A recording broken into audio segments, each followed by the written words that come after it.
Hey everybody, it's Professor G here from Speaking with Courage, and on today's video, I will give you 3 tips that you can use to help you reduce nervousness before a presentation or recording a video.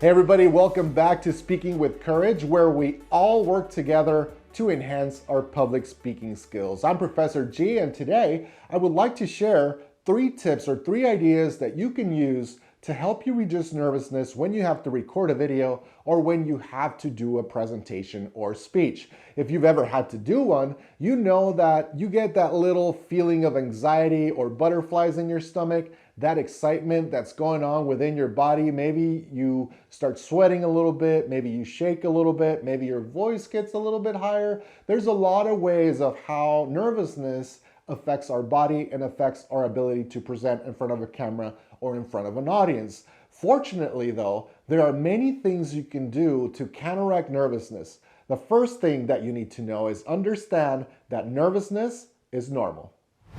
So tip number 1, if you're feeling nervous or if you're feeling anxious before a presentation, the first thing that you need to do is understand that it's totally normal.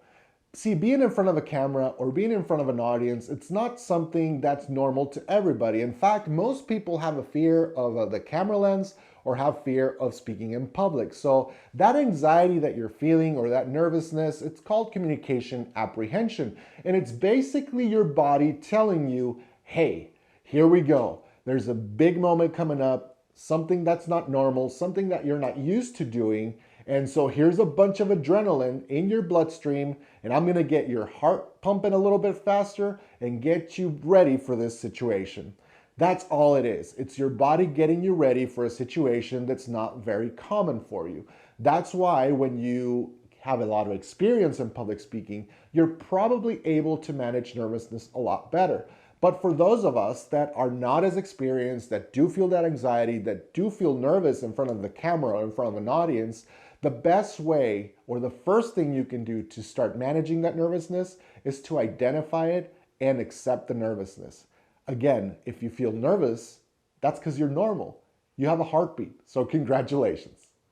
So now that you understand that nervousness is normal, the second tip that I can give you is that you just really need to prepare.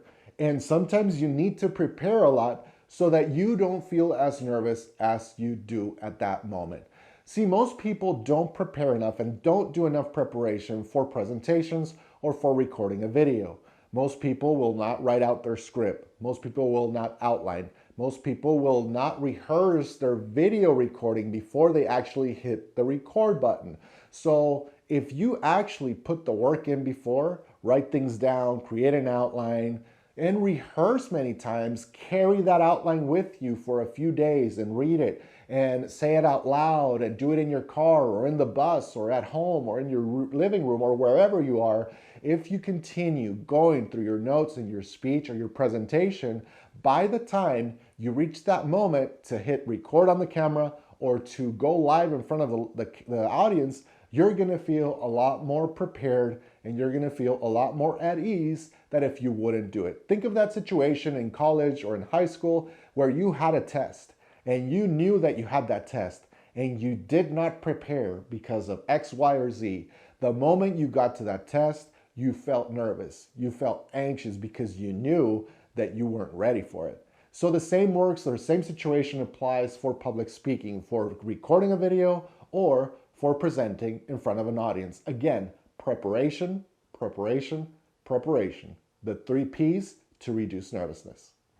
So now that you understand that nervousness is normal and that you can actually reduce it by accepting it, by identifying it, and by also preparing, I also want to share one really important tip with you guys. That is, be positive. Have a positive attitude towards your presentation or towards that video you have to record. See, that same feeling you're getting of nervousness, that same anxiety that you might be feeling because you have to hit the record button, because you have to present in front of an audience, those butterflies you're feeling and maybe the heartbeat and all those things, those are the same feelings you feel when you're meeting that person you like, or when you're going on a roller coaster, or when you're jumping off a trampoline into the pool, when you're doing fun stuff. See, but our brain, unfortunately, most of the time when we're doing a presentation, will link that anxiety or those butterflies or that excitement or that adrenaline to a negative situation that you had in the past. Maybe you said something that you thought was dumb in front of the camera, or maybe you embarrassed yourself in front of an audience. Whatever that experience is, and sometimes we don't even know what it is, but our brain connects it subconsciously to those experiences. That's what's gonna make us feel negative towards a situation like recording a video or speaking in front of an audience. So my biggest tip, aside from understanding nervousness, accepting it, and preparing, is to have a positive attitude, much like you would have for any other challenge. Have that positive attitude, think positive thoughts, get encouragement from others, however you have to do it, but find that positive vibe, find that positive attitude, and I guarantee you it's gonna make that presentation a lot better, and it's gonna make you feel more comfortable in front of the camera or in front of that audience. That's it. That's today's video, guys. Thank you so much for joining. Again, I'm Professor G with Speaking with Courage. And if you're serious about enhancing your public speaking skills, be sure to hit that subscribe button because I will be sharing a lot more tips, tricks, and things you can do to enhance your public speaking skills, but also to speak with courage. I'll catch you later.